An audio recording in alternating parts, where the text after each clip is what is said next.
శ్రీధర్మపుర క్షేత్రంలో డిసెంబర్ 13, 14, 15వ తేదీలలో.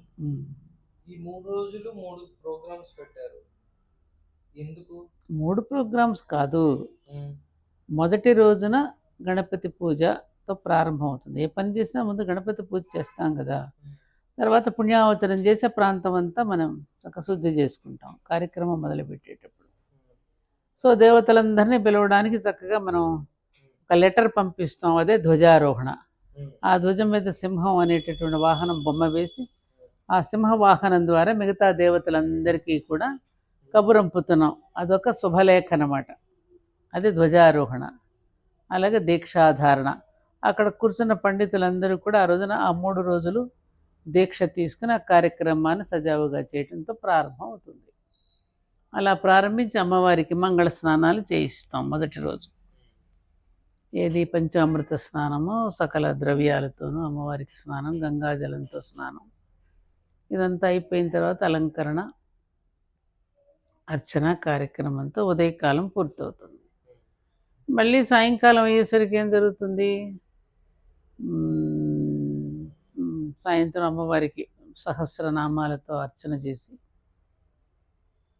మనం పల్లకీ సేవలో ఊరేగిస్తాం కదా, ఊరేగించిన తర్వాత రాజోపచారములు అంటే అమ్మవారికి రామాయణ భారత భాగవతాదులు, పద్యము, గద్యము, సంగీతము, సాహిత్యము, నృత్యము, ఈ సేవలు చేయడం ద్వారా అమ్మవారిని అర్చిస్తాం. అంటే రాజోపచారాలు అమ్మవారికి చేస్తూ వాటిని మనం కూడా మననం చేసుకుంటూ మన జీవితాలను సరిచేసుకోవడానికి రాజోపచారాల పేరిట అమ్మవారిని మనం సేవించుకుంటాం.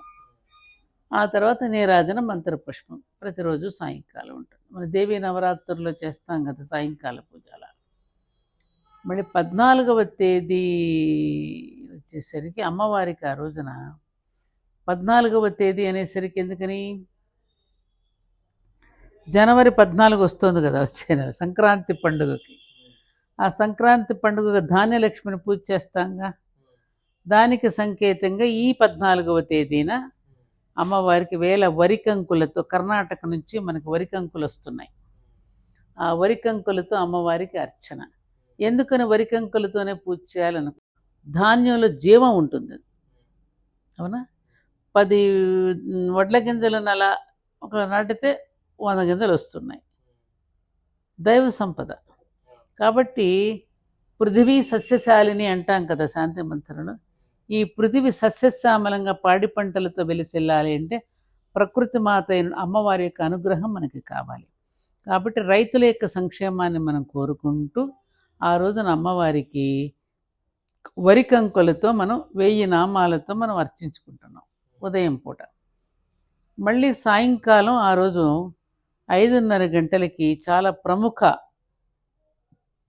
భాగవతారిణి కొన్ని వేల హరికథాగానాలతో భక్తి మార్గంలో అందరినీ నడిపించి ఉర్రూతలూగించినటువంటి గొప్ప కళాకారిణి జయంతి సావిత్రి గారి చేత హరికథాగానం.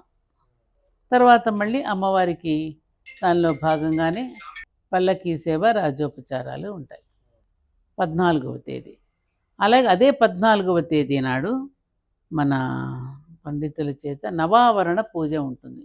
శ్రీచక్రానికి ప్రత్యేకమైనటువంటి నవావరణ పూజతో అమ్మవారిని భక్తులందరూ కూడా అర్చించుకుని సేవించుకోవడం.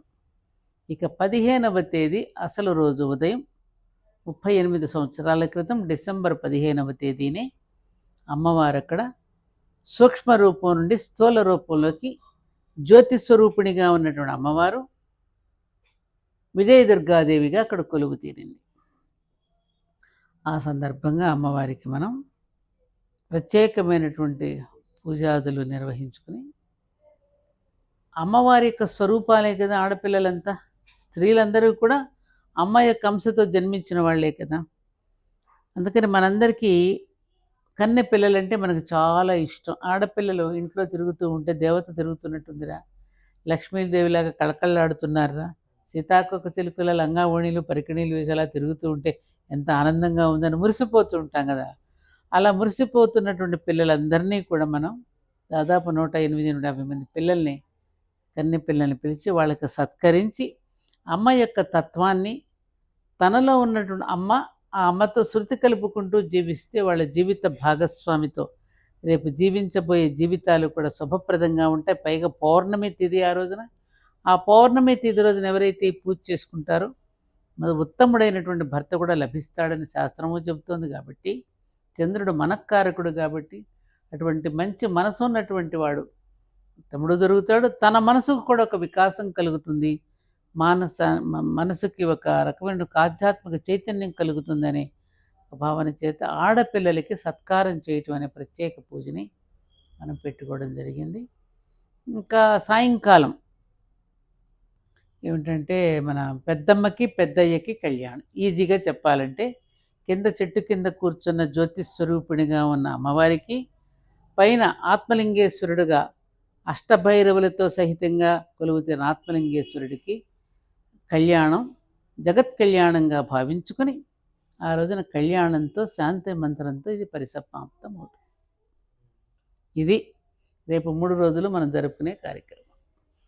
అయితే దీని ద్వారా జనాలలో సంస్కృతిని, అదే కదా మనం ఏ కార్యక్రమం చేసినా మనం ధర్మపురి క్షేత్రంలో మనం ఒక క్రతువు నిర్వహించాము అంటే దాని నుండి ఒక చక్కని సందేశం వెళ్ళాలి. నేటి తరానికి అది అందాలి. లేకపోతే ఆ క్రతువును చూసి ఒక తంతుగా చూసి వెళ్ళిపోతాడు తప్ప ఈ క్రతువు వెనుక ఏమిటి పరమార్థం ఉంది అనేది తెలుసుకున్నప్పుడు తన జీవితానికి కూడా అన్వయించుకుని తన జీవితాన్ని సజావుగా నడుపుకోగలుగుతాడనేది మనకి పూర్వీకులు మనకు అందించినటువంటి ఒక విధానం. అది మర్చిపోయాం మనం. దానిని మళ్ళీ రేపటి తరాలకి గుర్తు చేస్తూ అందిస్తేనే దైవం పట్ల, ధర్మం పట్ల వాళ్ళకి కూడా జాగృతి కలుగుతుంది, మేలుకొంటారు అనే ఒక సదాశయంతో మనం నిర్వహిస్తూ వస్తున్నాం.